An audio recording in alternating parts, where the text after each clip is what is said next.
नमस्कार दोस्तों, आज हम एक नया वीडियो लेकर आए हैं। लास्ट वीडियो के अंदर हमने समाजशास्त्र की अर्थ और उसके उद्भव की बात करी थी और उसके अंदर भारतीयों का क्या योगदान है, भारत के अंदर समाजशास्त्र का किस प्रकार से विकास हुआ, उस पर थोड़ी सी चर्चा करी थी। आज उस पर थोड़ी सी डिटेल से हम चर्चा करते हैं कि भारत के अंदर समाजशास्त्र का विकास किस तरीके से हुआ। यहां से देखते हैं तो हमने बात करी थी भारत को लेकर,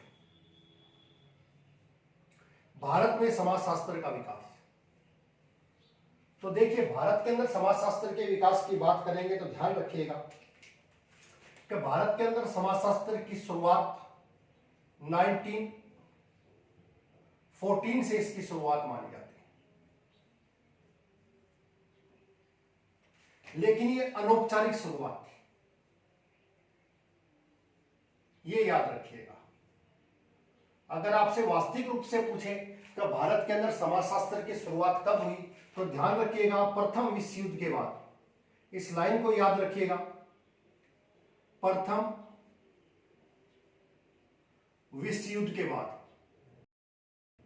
एक चीज तो याद रखिएगा, अब प्रथम विश्व युद्ध के बाद भी कोई टाइम पीरियड तो होगा, तो ध्यान रखिएगा 1919 में बॉम्बे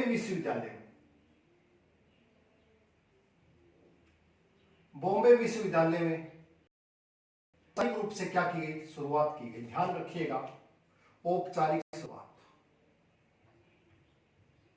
एक चीज तो आपको ये याद रखनी है, सिंपल सा फैक्ट है, ध्यान रखिएगा। भारत में समाजशास्त्र की शुरुआत 1914 से मानी जाती है, लेकिन अगर पूछे औपचारिक शुरुआत कब से मानी जाएगी, तो सन की बात करें तो 1919, और या फिर अगर बात करें प्रथम विश्व युद्ध के बाद। और कहां से शुरुआत मानी गई, तो शुरुआत मानी गई बॉम्बे विश्वविद्यालय से। एक इसके अलावा एक चीज और याद रखिएगा, यहीं पर ही एक प्रोफेसर थे जिनका नाम था सर पैट्रिक गेट्स।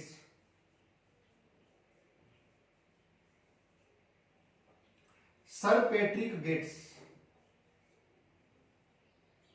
ये जो सर पैट्रिक गेट्स थे, इन्हें भारत के अंदर समाजशास्त्र का पहला प्रोफेसर माना जाता है। ध्यान रखिएगा, क्यों?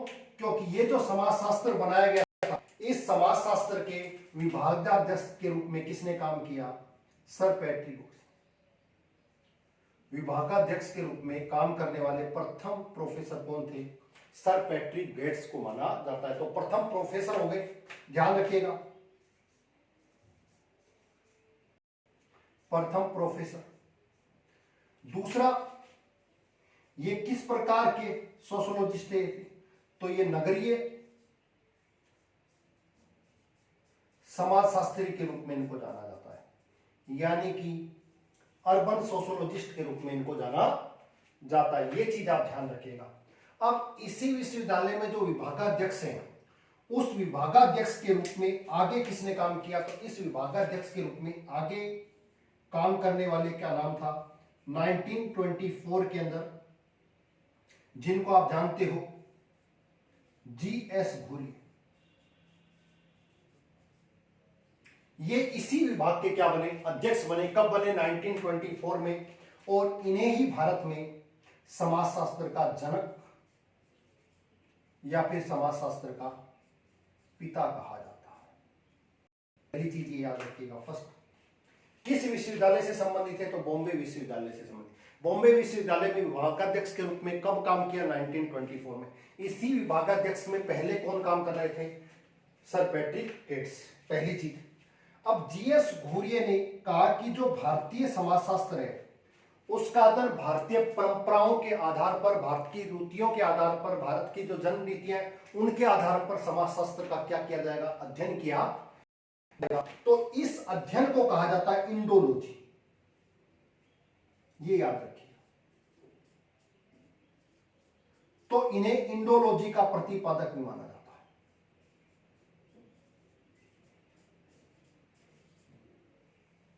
इंडोलॉजी का प्रतिपादक भी माना जाता है, इस चीज को याद रखिएगा।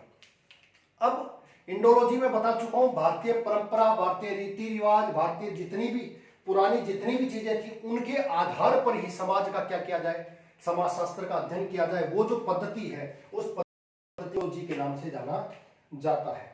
ये घुरिये के बारे में 2-3 चीजें हो गई। इसके अलावा घुरिये जी के बारे में 2-3 चीजें और याद रखिएगा। एक तो इन्होंने जो जनजातियां हैं,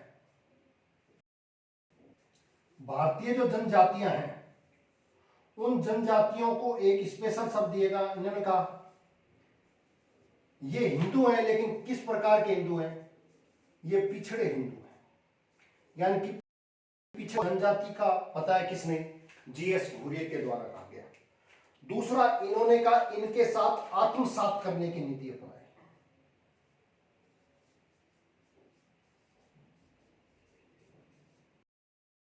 आत्मसात की नीति, ये भी ध्यान रखिएगा, एग्जाम्स में पूछी जा सकती कि घुरिये के द्वारा कौन सी नीति अपनाई गई। तो आत्मसात यानी कि उनको अपने अंदर समाहित करना, उनके साथ घुल मिल जाने की नीति क्या कहलाएगी? आत्मसात की नीति कहलाएगी। ये चीज आप ध्यान रखिएगा। तीसरी चीज, घुरिये जी के बारे में एक चीज और याद रखिएगा। घुरिये जी ने कुछ किताबें लिखी थी। उन किताबों में एग्जाम्स में बार बार कुछ ना कुछ पूछा जाता है, तो ध्यान रखिएगा। महत्वपूर्ण बहुत सारी किताबें लिखी थी, लेकिन फिर भी कुछ किताबें याद रखिएगा। कास्ट, क्लास एंड ऑक्यूपेशन, ये इनकी एक बहुत महत्वपूर्ण पुस्तक मानी जाती है। दूसरी पुस्तक और पढ़ना चाहते हो तो ध्यान रखिएगा, caste and race in India, ये भी इनकी एक पुस्तक मानी जाती है। और पढ़ना चाहते हो तो वैदिक इंडिया इनकी पुस्तक है। और पूछना चाहते हो तो इंडिया साधुज,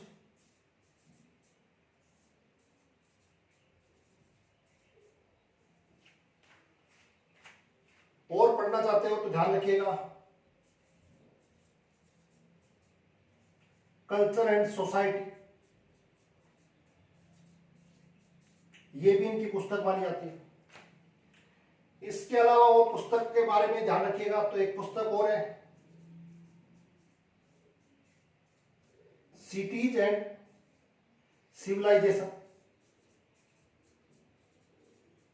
ये कुछ पुस्तकें आपको याद रखनी है। किनके बारे में? जीएस घुरिये के बारे में। ध्यान रखिएगा। एक चीज और घुरिये जी के बारे में, घुरिये जी ने कहा कि ये जो जाति है,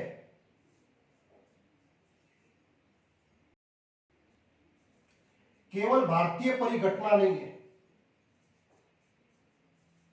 केवल भारतीय परिघटना नहीं है, ये याद रखिएगा।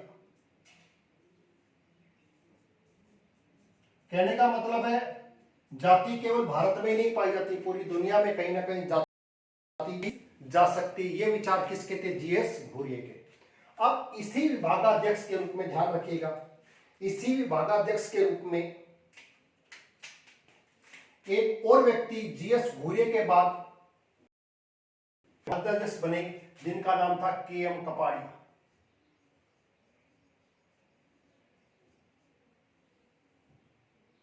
इनको भी याद रखिएगा, क्योंकि 1-2 क्वेश्चन इनसे एग्जाम्स में बार बार पूछे जा सकते हैं। इनके बारे में याद रखना। कपाड़िया के बारे में 2-3 बातें मैं आपको पहले भी बता चुका था। एक तो कपाड़िया ने कहा था हिंदू विवाह क्या है? संस्कार। तो एक तो ये ध्यान रखिएगा, कपाड़िया का संबंध कहां से है? बॉम्बे विश्वविद्यालय से है, पहली चीज। दूसरी, इनकी कुछ पुस्तक याद रखिएगा। एक पुस्तक है इनकी हिंदू किन्सी,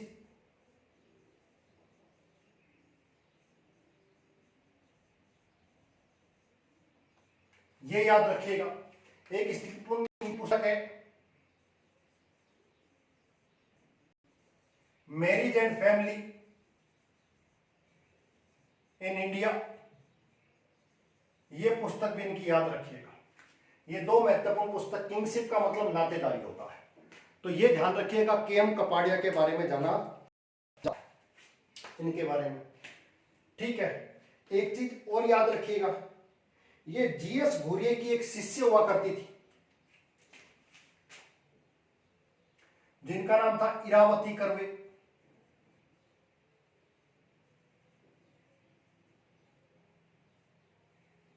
इसके बारे में याद रखिएगा। इरावती जो कर्वे थी उनके बारे में ध्यान रखिएगा, ये पुणे विश्वविद्यालय से, पहली चीज पुणे विश्वविद्यालय के अंदर मानव शास्त्री के रूप में इन्होंने काम किया। ये कहीं ना कहीं जीएस घुरे की शिष्य भी रही, पहली चीज ध्यान रखिएगा। दूसरा, इन्होंने जो अपना कार्य किया वो मुख्य रूप से एक तो नातेदारी और एक जातीय समूह था। इनके अध्ययन का जो आधार था वो ये दो चीजें आपको याद रखनी है, एग्जाम्स में बार बार जा सकती हैं, पहली चीज। दूसरी, इनके बारे में एक चीज और याद रखिएगा, इन्होंने इस नातेदारी के आधार पर भारत को 4 भागों में बांटा। पहला उत्तर भारत, दूसरा दक्षिण भारत, पूर्वी भारत और लास्ट में मध्य भारत।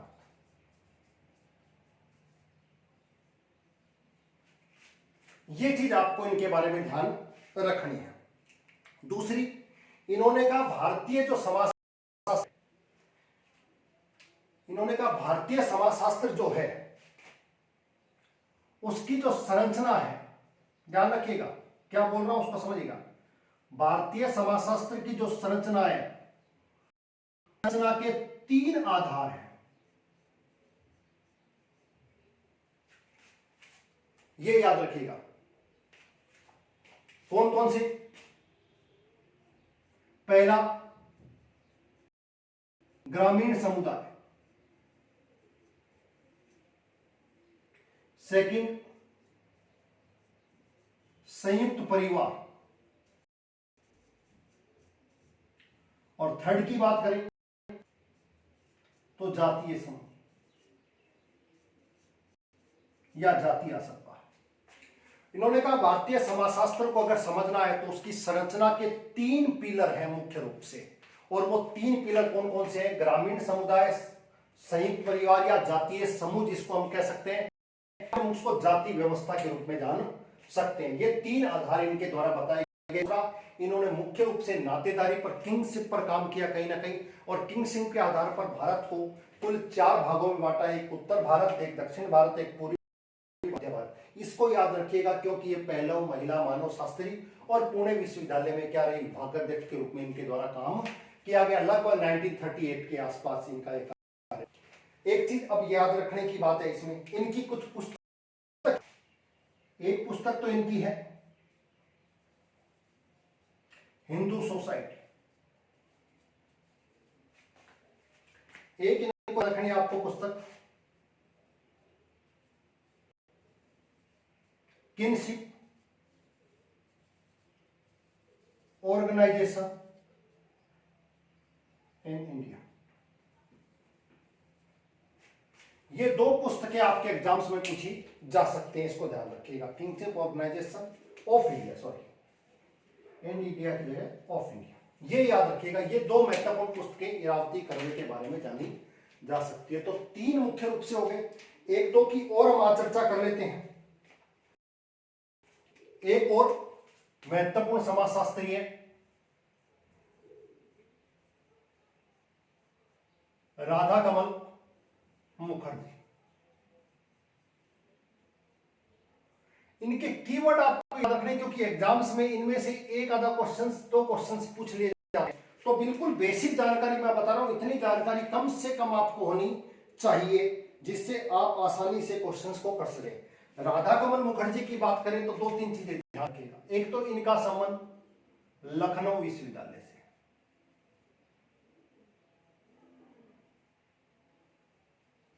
पहली चीज तो ये याद रखिएगा, हो गई। दूसरा, लगभग कहते हैं कि 1921 में ये इसके क्या बने, विभागाध्यक्ष के रूप में काम किया।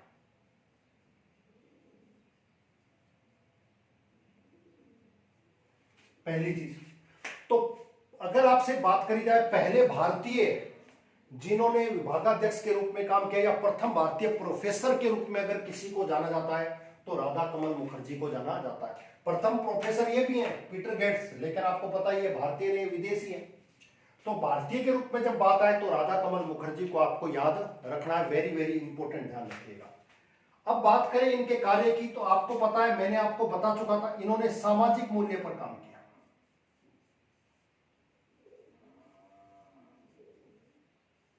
और सामाजिक मूल्य में इन्होंने कहा एक साधन मूल्य होते हैं और एक साध्य मूल्य होते हैं। एक चीज तो ये याद रखिएगा आप इनके बारे में। दूसरा, इन्होंने सामाजिक पारिस्थिति की भी क्या करी, चर्चा करी अपने अध्ययन में। तीसरा, इनके द्वारा एक चीज और ध्यान रखिएगा, इन्होंने समाज को एक महाविज्ञान बनाने की कल्पना करी। ये ध्यान रखिए, समाज को कैसा विज्ञान, समाज को महाविज्ञान बनाने की। ये 3-4 चीजें आपको राधा कमल मुखर्जी के बारे में ध्यान होनी चाहिए, इसको। अब इनके बारे में बात करें कि इनकी पुस्तक याद रखिएगा, एक पुस्तक है बहुत महत्वपूर्ण, उसको याद रखिएगा, द सोशल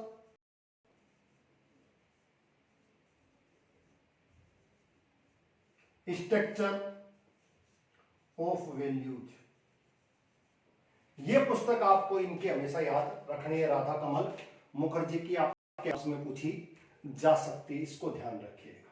ठीक है, अब बात करें एक और व्यक्ति जिनको आप बार बार पढ़ते हो, उनका नाम आपको ध्यान रखना चाहिए, एम.एन. श्रीनिवास। ये भी आपके एग्जाम्स में पूछ लिया जाता है। ठीक है, इसको याद रखिएगा। एम.एन. श्रीनिवास के बारे में 2-3 चीजें आपको याद रखनी। एक तो इन्होंने कहा बुक व्यू के आधार पर अध्ययन नहीं करना, फील्ड व्यू के आधार पर करना है, यानी कि फील्ड में जाकर ये परंपरा किसने करी, एम.एन. श्रीनिवास ने करी।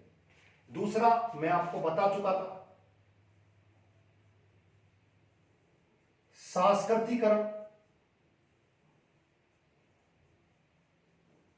लौकिकीकरण,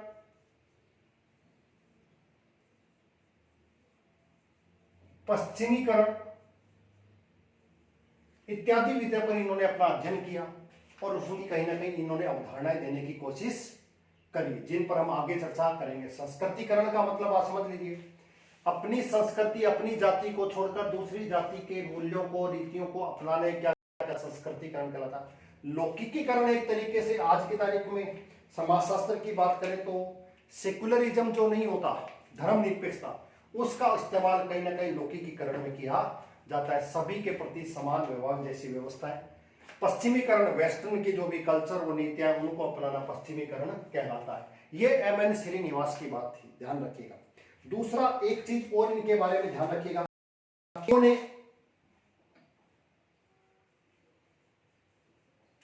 संरचनात्मक एवं प्रकार्यात्मक उपगम का प्रयोग किया,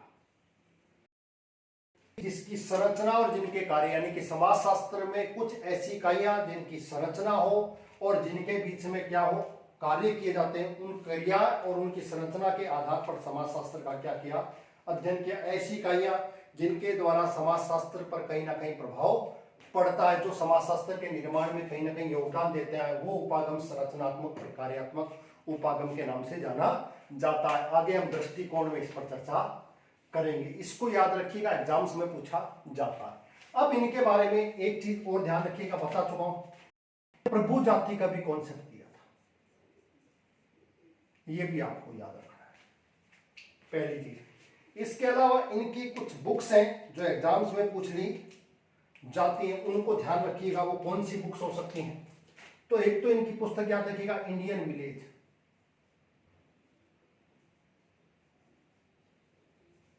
ये इंडियन विलेज पुस्तक एग्जाम्स में कई बार पूछी गई है, एग्जाम्स की दृष्टि से ध्यान रखिएगा। दूसरी,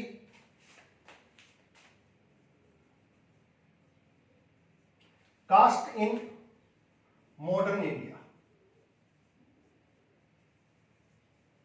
ये पुस्तक भी इनकी आपको याद रखनी है। इसके अलावा याद करना चाहते हो तो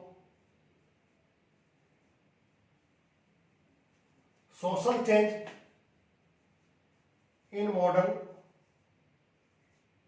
इंडिया,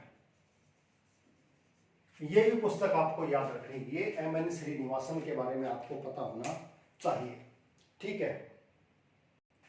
इसके अलावा ये कुछ महत्वपूर्ण समाजशास्त्री आपको दिखाई देंगे। इसके अलावा कुछ छोटे मोटे और एक दो पर आप चर्चा कर सकते हैं अगर करना चाहते हैं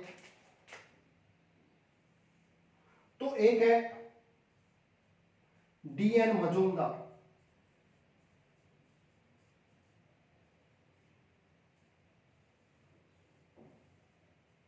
एक है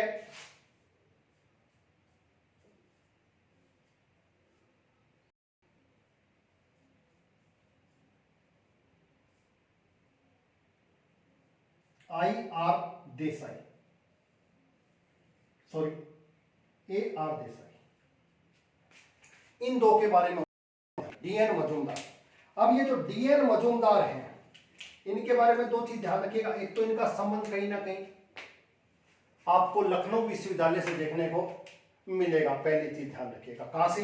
लखनऊ। दूसरा, इन्होंने भी जो उपागम अपनाया, उस उपागम को क्या कहा जाता है तो उसको ध्यान रखिएगा। उस उपागम को संरचनात्मक प्रकार्यात्मक उपागम के नाम से भी जाना जाता है। ये दो चीजें आपको मजूमदार के बारे में पता होनी चाहिए। इसके अलावा इन्होंने जाति व्यवस्था का अध्ययन किया और एक जनजाति पर बहुत विशेष अध्ययन किया, उसका नाम है हो जनजाति। आपके एग्जाम्स में पूछी जा सकती है कि हो जनजाति पर किसने काम किया, इसको ध्यान रखिएगा, डी.एन. मजूमदार का। ए.आर. देसाई, ए.आर. देसाई को ध्यान, ये कहीं ना कहीं मार्क्सवादी विचारधारा से प्रभावित है, यानी कि इनका जो आधार था वो कहीं ना कहीं मार्क्स के रूप में इनको जाना जाता है। इसको याद रखिएगा, पूछ लिया जा सकता है। दूसरा, ये कहीं ना कहीं साम्यवादी, जो सोशलिस्ट पार्टी होती है, उसके कहीं ना कहीं सदस्य के रूप में भी इन्होंने काम किया। इसको ध्यान रखिएगा, दो चीजें आपको ध्यान रखिएगा। इसके अलावा ये पुस्तक याद रखिएगा जो एग्जाम्स में पूछी जा सकती है, रूरल सोशियोलॉजी ऑफ इंडिया। ये इनकी पुस्तक आपको याद रखनी है। ये कुछ सोशियोलॉजिस्ट, एक सोशियोलॉजिस्ट और चर्चा कर सकते हैं अगर हम करना चाहते हैं तो, यहीं पर ही कर लेते हैं छोटी सी। डी.पी. मुखर्जी, धुरित मुखर्जी के बारे में और थोड़ा सा आपको याद रखिएगा। इनके बारे में क्यों बता रहा हूं, क्योंकि ये एग्जाम्स में पूछा जा सकता है। ये अपने आप को मार्कोलॉजिस्ट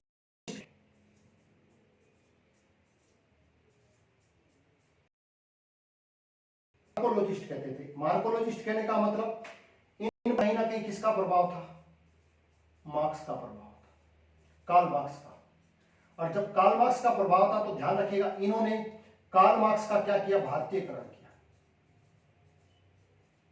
यानी कि मार्क्स के जो विचार थे कहीं ना कहीं अध्ययन भारतीय हिसाब से इनके द्वारा किया गया, जो एग्जाम्स में पूछा जा सकता है। इनको ध्यान रखिएगा, एग्जाम्स में पूछा भी गया है। और इसके अलावा अब इन्होंने जो विचार अपनाए वो एक तो मार्क्स से, एक भारतीय परंपरा यानी कि वेदांत से, और साथ साथ में कहीं ना कहीं पश्चिमी विचारकों से। इन सब का मिक्सित रूप इन्होंने में बनाया, इसलिए ये अपने आप को मार्कोलॉजिस्ट के नाम से जानते थे। एक चीज याद होगी, एक पुस्तक इनके द्वारा लिखी गई, वो याद रखिएगा, modern Indian culture. Modern Indian culture इनके द्वारा लिखी गई और इन्होंने एक अवधारणा दी चरवेती, चरवेती की सामाजिक परिवर्तन के अंदर एक अवधारणा दी, आगे बढ़ो, धीरे धीरे आगे बढ़ो। तो ये अवधारणा किसके द्वारा दी गई, एग्जाम्स में पूछी जा सकती है, इसको याद रखिएगा, चरवेती, चरवेती यानी कि आगे बढ़ो। सामाजिक परिवर्तन के अंदर का एक अवधारणा इनके द्वारा दी गई, चरवेती, चरवेती आगे बढ़ो। तो ये कुछ सोशियोलॉजिस्ट थे जिनके बारे में आपको बेसिक जानकारी होनी ही चाहिए। ध्यान रखिएगा, भारत में शुरुआत 1914 में, औपचारिक शुरुआत 1919 में या प्रथम विश्व युद्ध के बाद कहां पर, बॉम्बे विश्वविद्यालय में। सर पैट्रिक गेट्स, जिनको भारत का प्रथम प्रोफेसर माना जाता है क्योंकि ये अध्यक्ष के रूप में इन्होंने काम किया, कौन से विश्वविद्यालय में, बॉम्बे में। उसी विश्वविद्यालय में बाद में विभागाध्यक्ष कौन बने, जीएस घुरिये, जिन्हें भारत के समाजशास्त्र का जनक या फादर कहा जाता है या भारत का अगस्त कोंटे कहा जाता है। इनके अध्ययन का जो प्रकार था वो इंडोलॉजी था। इंडोलॉजी का मतलब भारतीय परंपरा, भारतीय रीतियों के आधार पर ही समाजशास्त्र का अध्ययन किया जाए। समझ में आगे, ध्यान रखिएगा। इन्होंने जो जनजातियां उनको पिछड़े हिंदू की संज्ञा दी और आत्मसात करने की नीति अपनाई। दूसरा, इन्होंने कहा जाति व्यवस्था अगर तोड़नी है तो अंतरजातीय कहीं ना कहीं विवाह को प्रोत्साहन देना पड़ेगा अगर जाति व्यवस्था को तोड़ना है। और साथ साथ में इन्होंने कहा जाति केवल जो है ना भारत में नहीं है, भारत के बाहर भी कहीं ना कहीं आपको जाति देखी जा सकती है। ठीक है, तो वैश्विक परिघटना बताया, भारतीय परिघटना ना बता करके वैश्विक परिघटना का आधार किसने बताया, कहीं ना कहीं जीएस घुरिये ने। जीएस घुरिये की कुछ किताबें मैंने आपको बताई, caste, class and occupation, caste and race in India, Vedic India, India sadhus, culture and society, cities and civilisation. समझ में आ गया। ये कुछ किताबें बहुत सारी लिखी, लेकिन मैं यहाँ पर कुछ महत्वपूर्ण किताबों के बारे। इसी विश्वविद्यालय में उनके बाद घुरिये के बाद जो अध्यक्ष बने वो के.एम. कपाड़िया बने, जिन्होंने कहा हिंदू विवाह एक संस्कार है जिसका उद्देश्य होता है प्रजा रति। समझ में आ गया, मैंने बता चुका था आपको। ठीक है, ये इनके द्वारा बताए गए थे। हिंदू किंगशिप नाम की किताब इनके द्वारा लिखी गई, marriage and family in India भी इनके द्वारा एक पुस्तक लिखी गई। और ये पुस्तक बार बार आपके एग्जाम्स में पूछी जा सकती है, इसको ध्यान रखिएगा, बार बार पूछी जाती है ये पुस्तक। ठीक है, इरावती कर्वे, घुरिये की कहीं ना कहीं शिष्य के रूप में इनको जाना जाता है। ठीक है, पुणे विश्वविद्यालय, नातेदारी जातीय समूह की चर्चा करी और भारत में 4 भागों के बारे में इन्होंने बताया। नातेदारी के आधार पर भारत को 4 भागों में बांटा एक तरीके से। इन्होंने भारतीय समाज की जो संरचना है उसके 3 पिलर बताए, ग्रामीण समुदाय, संयुक्त परिवार, जातीय समूह या फिर जातीय व्यवस्था। Hindu society, kingship organisation of India इनके द्वारा एक महत्वपूर्ण पुस्तक लिखी। राधा कमल मुखर्जी, भारत के प्रथम भारतीय होने का इनको दर्जा मिलता है, कहीं ना कहीं भारत का समनर कहा जाता है। ठीक है, लखनऊ विश्वविद्यालय से संबंध थे, 1921 में इसके विभागाध्यक्ष बने। सामाजिक मूल्य, सामाजिक परिस्थिति पर इन्होंने चर्चाएं करी और समाज को एक महाविज्ञान बनाने की कल्पना करी। एक बहुत महत्वपूर्ण पुस्तक है the social structure of values. Values याद रखें, जहां पर भी वैल्यूज की बात आए तो कहीं ना कहीं राधा कमल मुखर्जी को आप कोट करने की कोशिश करिएगा। एम.एन. श्रीनिवासन बहुत महत्वपूर्ण सोशियोलॉजिस्ट माने जाते हैं। बुक व्यू, बुक पढ़ने के स्थान पर फील्ड में जाकर कहीं ना कहीं अध्ययन करने की नीति इनके द्वारा अपनाई। सांस्कृतिक लौकीकरण, पश्चिमीकरण की अवधारणाएं, उनका क्या कॉन्सेप्ट था वो दिया गया। प्रभु जाति का प्रभाव बताया, एक विशेष क्षेत्र में एक जाति जो शिक्षा में, पावर्स में, पैसे में, समृद्धि में सबसे आगे होती है, वो क्षेत्र की प्रभु जाति कहलाती है। इंडियन एक महत्वपूर्ण पुस्तक थी, कास्ट इन मॉडर्न इंडिया और social change in modern India. ये महत्वपूर्ण पुस्तकें एम.एन. श्रीनिवास के द्वारा लिखी गई। डी.एन. मजूमदार, लखनऊ विश्वविद्यालय से संरचनात्मक प्रक्रियात्मक जाति व्यवस्था में भारत में प्रारंभ करने का श्रेय इन्हीं को जाता है कहीं ना कहीं। और जनजाति पर क्या किया, विशेष कार्य किया। ए.आर. देसाई, अक्षय रंगनाथन देसाई के नाम से इनको जाना जाता। मार्क्सवादी विचारधारा अपनाई। मार्क्सवादी विचारधारा का मतलब द्वंद्वात्मक पद्धति अपनाई, संघर्षवादी उपागम भी अपनाया और साथ साथ में ऐतिहासिक भौतिकवाद उपागम को भी इन्होंने दोनों को मिक्स करने की कोशिश कि द्वंद्वात्मक साम्यवादी दल के कहीं ना कहीं सदस्य के रूप में इन्होंने काम किया। रूरल सोशियोलॉजी ऑफ इंडिया इनकी एक पुस्तक मानी जाती है। डीपी मुखर्जी, धुनिट मुखर्जी के बारे में भी ध्यान रखिएगा। मार्कोलॉजिस्ट थे, मार्क्स को मार्कोलॉजिस्ट कहते थे। इनके जो अध्ययन का आधार था वो मार्क्स के साथ साथ वेदांत, भारतीय दर्शन और साथ साथ के अंदर कहीं ना कहीं पश्चिमी विचारकों को सबको शामिल करते थे। और मॉडर्न इंडिया कल्चर इनके द्वारा एक पुस्तक लिखी गई है और इनके द्वारा चरवते की आगे बढ़ो, ये कुछ चीजें आपको पता होनी चाहिए। इसके अलावा भी बात कर सकते हैं तो एक और सोशियोलॉजिस्ट है, उनके बारे में भी थोड़ा सा ध्यान रखिएगा। एक नाम आईपी, इनके बारे में ध्यान रखिएगा। इन्होंने सिंह परिवार पर अध्ययन किया।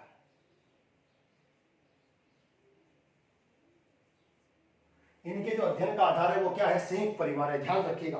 और इनका उपागम याद रखिएगा, इन्होंने उपागम दिया संरचनात्मक प्रकारात्मक, ये याद रखिएगा। एग्जाम्स में यहां से कुछ ना कुछ पूछा जाएगा। ये कुछ आज की चर्चा थी, तो ये आपका एक छोटा, इसको देखिएगा। इसमें से एक या दो क्वेश्चन किसी बुक से, किसी उपागम से, किसी विश्वविद्यालय से संबंधित कहीं ना कहीं आने की कोशिश करेंगे। तो हमने उद्भव पर अब बात करेंगे नेक्स्ट टॉपिक पर, उसकी प्रकृति पर, फिर उसके क्षेत्र पर, फिर उसके विषय वस्तु पर, दृष्टिकोण पर, परिभाषा। 3-4 आगामी क्लास के अंदर आपकी पहली यूनिट मेरे द्वारा कंप्लीट कर दी जाएगी। इससे ज्यादा आपको सेकंड ग्रेड में पढ़ने की आवश्यकता नहीं है। इतना पढ़े तो सेकंड ग्रेड के अंदर आपका काम आसानी से चल जाएगा। अगर आपको ये वीडियो वास्तव में अच्छा लगा हो तो इस वीडियो को लाइक करें, शेयर करें और इस चैनल को प्लीज सब्सक्राइब जरूर करें। आज की क्लास के लिए बहुत बहुत धन्यवाद। Thank you very much.